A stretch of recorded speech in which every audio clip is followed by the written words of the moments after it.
I want to welcome the In the Know columnist, Judy Kurtz, in conversation with Maryland Congressman Glenn Ivey, who you may not know, but is an excellent basketball player. Excellent basketball player. So here he is. Hey, how are you, sir? Yep. Thank you all.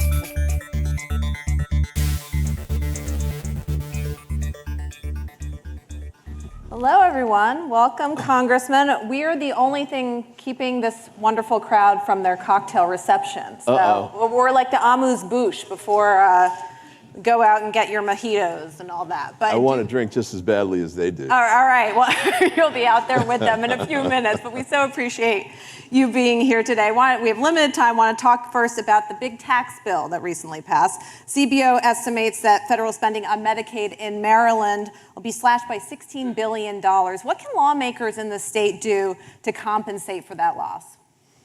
Well, it's a real limited ability to compensate for that loss. My wife is on the county council for Prince George's County. My middle son, I've got 5 sons and a daughter. The middle one is in the Annapolis. He's in the General Assembly. And they're both having, funding crises right now, too. So to pass it to the state and local level, which apparently is some of the thinking behind what my Republican colleagues did, in a state like Maryland is a dead end. So we'll try and find ways to support it, but the funding is going to be limited. So what you're going to have is, especially with respect to Medicaid, you're going to have people that get kicked off the rolls and don't get certain types of health care anymore. You'll have, sometimes there'll be medical facilities that shut down, whether they're hospitals or urgent care facilities or whatever. More likely, though, for many of them is they'll shed units that are less profitable than others, or that they think carry more risk, like OBGYN. So I think that's what's going to happen in the short run. People are going to, whether people connect the dots, because it won't be immediate, the Republican strategy of pushing it down the road, I think is something we have to make sure that we keep on the public's mind. And doing it so it comes after the midterm, I think what we have to do as Democrats is say, use it for campaign fodder. Cancel the cuts needs to be the mantra we run on, I think, so that they remember that they have yet another opportunity to reverse what was done, or at least to try. How concerned are you that Democrats won't be able to leverage the deep cuts, the dead end that you mentioned, especially to Medicaid, to SNAP? They won't be able to leverage that enough in 2026 to flip the House and the Senate. I'm not very worried about that, I must say. And we can't be overconfident, but I think the public's going to be able to connect those dots. And there's so many of them, too. We keep hearing about more of them. The day before we got in the car, I heard they're cutting funding for after-school programs. So, for many parents out there who last year, they were picking up junior they couldn't pick them up at 3 because they had to keep working I don't know what they're going to do. And they're giving them like 5 minutes notice because this is the end of July. So there are going to be little landmines like that keep popping up over and over again. And I think with tariffs, other things that Trump's done, tariffs is one of the worst, I think. From a Republican standpoint, I really don't understand what the thinking was there. I thought what he would do was focus on China and the technology piece, because we really are getting robbed blind by the Chinese with respect to technology. But to put tariffs on every country, on every good, everywhere at the same time is nuts. And then doing that at the same time, you're alienating our allies, whether it's in the EU or Canada or Mexico, and now Brazil, and we're getting into these trade wars. I think that'll lead to prices going up, and people aren't going to like that. The answer about getting two dolls at Christmas, if that's what happens to people, they got to cut back on the toys they get their kids. It's going to be a major problem for the Republicans as they come towards that. So we'll see if they try and avoid driving off the cliff. But right now, that's what they're doing. You said as far as the midterms, you don't want to be overconfident. Earlier at the Hill Nation Summit, your colleague Ted Lieu said that he expects the House to flip to the Democrats in the midterms. Do you share that same sense of confidence? And if you were a betting man, what percentage chance do you think Democrats have to win the House? I mean, I think it's really high that we should be able to win the House back, in part because of the historic dynamic of a president losing control frequently of the House as a midterm election. I think the mistakes he's making, and the public's getting it. I mean, this bill, H.R. 1, last I looked was underwater 21 points. And he's even starting to slip on the immigration issue, which I think he's in the negative on now. And I think he's got the lowest rating of any president at this point in the second term. So he's hurting himself a lot. And I don't know, he's a very stubborn guy. I don't know if he's going to try and correct it. And he doesn't have Republicans that are steering him in a different direction. They're kind of going along with him by and large. So I don't know that it changes. Now, to Rose's point, though, a minute ago, if we layer on top, we being the Democrats, layer on top of that an affirmative message, and there's a lot to correct, so in a way, just correcting what he's done becomes an affirmative message, right? But if we can put other pieces to that, we could really have very strong gains. I'm not going to say we're going to pick up the Senate, but if they stay on this track, it could be in play.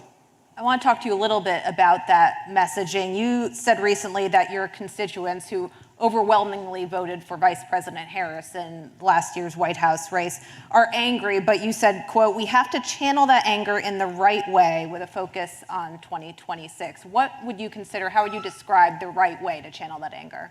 Well, part of what we were getting, and there's still some of this now, is do something immediately. So there are people that want immediate results. And, you know, if you saw my town hall meeting clips, it's like, go get arrested. It's, you know, go do protest things and the like. And all of that's fine. Well, I'm not going to get arrested in the short run anyway. But, you know, the protest politics, which can be effective, and we're seeing some of that in LA, frankly, but it has to be aimed at the midterms, right? It has to be mobilizing voters who are angry about what he's doing. And in that instance, in part, it's immigration issues and the ICE sweeps and all of that stuff, which seem to be getting worse by the day. But if it's connected to that, then it can be very strong. The mobilization piece can grow out of that. And I think we're seeing that already. If you want to turn voters out, get them angry, get them excited. And here he's got both of those going on at the Democratic side. So we'll see if we can sustain it. But I think it's certainly heading in the right direction for us at this point. You said you don't plan to get arrested in the near term, but you said recently that you would be willing to get arrested. How do you think you balance, you know, possibly, you know, getting arrested, that kind of civil disobedience, being strategic and effective versus being seen as performative? Well, it is performative. I mean, it really is. So the rest of the quote was, I got arrested when I was at Princeton. We were protesting apartheid investments by the university. And it was performative, and we made the New York Times, and we were all excited about it. And it did get the point out there. But the performance has to be connected with results. The civil rights movement, which is also performative, Birmingham, Selma, all of those were performative efforts. And I don't mean that in a pejorative way. They were enormously effective, but they were all aimed at the Voting Rights Act, the Civil Rights Act, the Fair Housing Act, and all of those things came along in part because of their efforts and also in part because LBJ and to some extent the work that was done on the Hill were moving it in that direction. So, but if you can get it so it's all working together, it can be enormously powerful. Do you think Democrats right now have a unifying message going into the midterm elections? And if so, what is that message? Well, kind of, like I was saying a minute ago, reversing what just has been done is going to be a strong and unifying message. And one of the things that's interesting about today, I don't always agree with my colleagues who think there has to be that one, you know, what is it, we're the change we've been waiting for, you know, or yes, we can. I don't know that you have to have those kind of slogans anymore. It's great to have it, but the media piece is so diffuse now that people are getting their news and their information and making political decisions that aren't hearing your message like that at all. They're not watching, no offense, a lot of the TV talking heads and the TV news. They're getting it off, you know, the Rogan podcast or, you know, some sports station that they listen to where they happen to talk about something on the side about it. And we need to make sure we're filling all of those too. And there's a lot of stuff. Trump has been uniquely, destructive in so many different ways that you could just pick one and stay with. We could have a Medicaid specific message and just do that for a year and a half. You could have a rule of law violations message and do that for a year and a half. You could have a corruption message and do that for a year and a half easily. And I think all of those things need to be presented, but they don't all have to come from one source. And none of us, we got 200 plus, Democrats in the House and Senate together.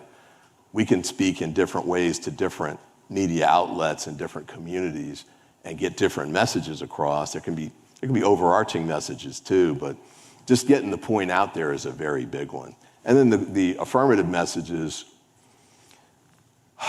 man, some of them are, if he stays on the track where he's sort of undermining our relationships with our allies around the world and withdrawing our influence, part of the message could quickly turn into, we've had a Sputnik moment with China. We need to catch up. And that's going to be true, I think, on the diplomatic front. That could potentially be true on the military front. Given what he's done with Russia, I wouldn't be surprised if China did some things that could put the White House in a difficult situation. And then the cuts to science and technology and education and research and development are going to set us back a generation, I think, easily. So I think all of those things, and we could do more of them, but,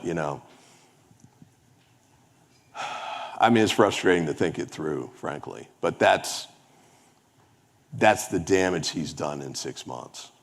You raised some eyebrows, I would say, a few months ago when you said that it may be time for Senate Democrats to, quote, get a new leader. Do you still feel that there should be perhaps a change among Democratic leadership? Well, the Schumer comment was sort of that one. We'll see. I think we've got some votes coming up, some bills that we'll have to think through how to play them as we get there. But I'd say my worst fears have come to pass. Part of my concern then was if we didn't do something, we being the Democrats on Capitol Hill, do something to draw a line. And that was the vote where we still had the filibuster that could have derailed potentially the CR that the Senate ended up moving through. And we don't have any of those kinds of barriers to votes in the House. So it just flew through. And there's a ripple effect that comes with that we're going to be feeling for at least another year, I think. Hopefully, there's a sense that I think the argument was, well, if we do that, it'll be easier for the Trump administration to lay off government employees, a shutdown. He's had no trouble laying off government employees based on that. To some extent, the courts have slowed him down, but even the Supreme Court's pulling back from the preliminary injunctions that they put in place. USAID doesn't even exist anymore. It's 2 blocks that way? Basically, I guess there's something statutory about it, but all the employees are gone, the building is gone. They're talking about filling it with the FBI. The rescissions provision, it looks like they're going to pull PEPFARs out of there. I sure hope so, because if they don't, millions of people will die. But that's all happened since that vote. And, I don't think the position they took helped the Democratic Party or helped the country. Do you think that term limits are part of that conversation? One thing I've noticed, particularly among the DC area lawmakers, is the age issue. Your colleague, Maryland Congressman Steny Hoyer, is 86. He would be running for his 24th term in office. Congressman Jerry Connolly of Virginia sadly passed away. He was in his 70s. He was battling cancer. DC Delegate Eleanor Holmes Norton is 88. You're practically a tween in Congress. You're 64 years old. I'm part of the youth movement. Yeah, there you go. Do you think Democrats should be passing the torch to a younger generation? I think it depends on who it is. I was just marveling about, Nancy Pelosi, who was 86 87, somewhere in there.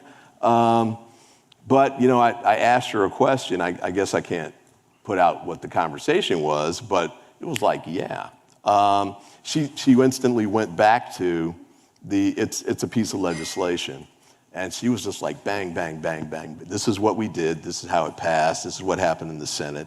This is what you should do now. And I was like, yeah. So 87, 47, whatever that number is, it's still at the time, it's still the A game. Now, if people have slipped, that's another story. But, I think it's a tricky path to go down. So, term limits, I think, don't work because they're not connected to age or competence, really. It's just when did you get there and get started. So you could have really young people. Nancy Pelosi and Steny Hoyer would have been gone under that. Like, I don't know. They had 8 years that Matt Gaetz was proposing. Consider the source. And, they would have been gone 30 years ago. And I don't know that the nation would be better for that. Jim Clyburn was speaking at one of our caucus meetings today. Brilliant. And the fact that he could recall, it was actually about John Lewis's anniversary of his death this week. And he was talking about when he met John Lewis and their first meeting with Martin Luther King when they were trying to make a decision about how they should proceed in Selma. And the issue was whether Dr. King should show up and be part of that effort or not. Now, he's been here 32 years, I think. I thought that was a really important piece of information to hear, and having that historical perspective helps. So I'm not big on term limits for legislators, or even, I guess the executive branch makes sense because of the accumulation of power that you can get. And man, is that true now? I just thought about how applicable that would be to this administration. But I'm not a big fan of that. And certainly the age piece, I think, is overblown. A question that's typically reserved for maybe your female colleagues has to do with family. And you mentioned you're the father of 6. How do you balance your job, your role in Congress with 6 kids? Yeah, you're right. That is typically reserved for the female. And my wife is in office, as I mentioned earlier. The way she did it was after the youngest one got to be 8 or so, she'd stayed home and, was working on raising them because she hit, after like the second kid, it was just not cost effective to keep working. And she had been working. Her first job in politics was for Ben Cardin on his press secretary when he was on the House side. So there's another one going back a ways. But she did 15 years, and then she decided he was going to go to school, and then she decided to run for office. And she ran and won the race for the House of Delegates. So I think that was one way. And then when she was running that first time, and I was state's attorney at the time, I sort of cut back so that she could be out there more. The other time that I did that too was when she ran for lieutenant governor. And I was in private practice then, but I'm home cooking and doing all that, much to my children's chagrin. They got tired of pizza. That's how bad it was. They put their money together and bought a cookbook. So, it might have been cruelty to children in a later era at this point. But you try and balance that out. But I mean, at this point in my life, my kids are grown. She's out living the same political life, the work-life balance thing. I don't have hobbies. I don't play golf. We do Sunday dinners with the families because all 6 are in the area. They'll come over on Sundays. But other than that, I mean, I love my job. I love my work.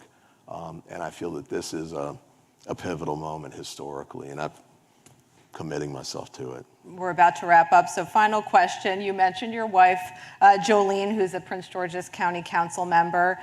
Your son, Julian, is a Maryland state delegate. Your family has been described as a political dynasty. So my question is, what advice about politics do you give your family, and what advice does your family give you? Well, I always like to say we're like the Kennedys, but without the money. So, Well,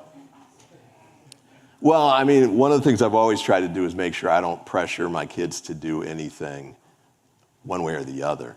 So my dream as a kid was to play in the NBA, as Chris would have told you. We talked about that when we did our piece together.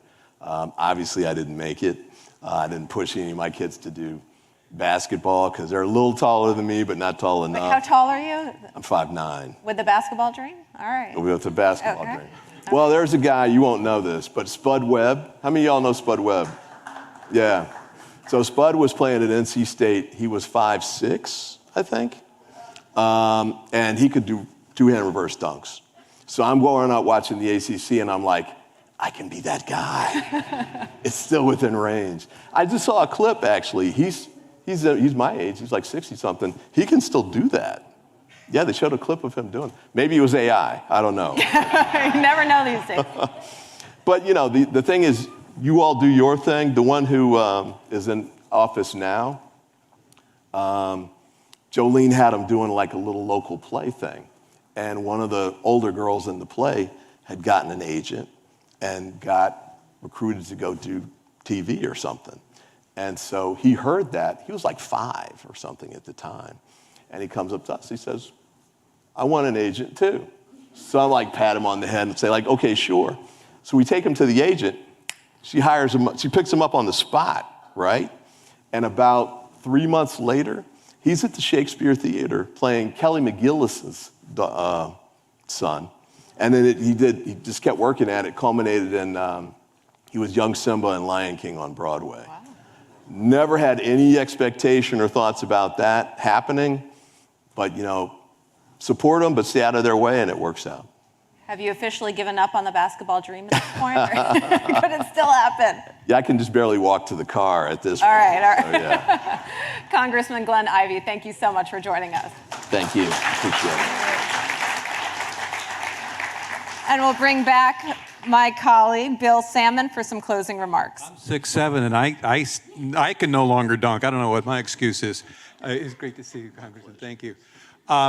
I thought today would be interesting. I didn't think it would be that interesting, and I think one of the reasons it occurs to me that it was so interesting is the length of these conversations, about 15 minutes, so different than some of the TV interviews that we do that are necessarily kind of clipped and truncated. And then on the other end of the spectrum, you have the 3 or 4 hour podcast that I don't know who has time to listen to them, but a 15-minute conversation like this, it feels like the interviewee can really kind of get into a couple of ideas, a little nuance, maybe a little bit about themselves. And anyway, I enjoyed the heck out of it. I hope you did too. Thank you so much for coming. Everybody in the room, everybody who watched us on the live stream and on News Nation. I should point out there's actually one more guest, kind of unofficial guest. Border czar Tom Homan couldn't be here in person, but he's going to be on Chris Cuomo on News Nation in the 8 o'clock hour tonight, so be sure to watch that. I want to take a final opportunity to thank our sponsors, Mara, Capital Connect, and DDHQ. And with that, my name is Bill Salmon for The Hill and the News Nation. Drinks are on the house. The cocktail party starts now. Thanks again for coming.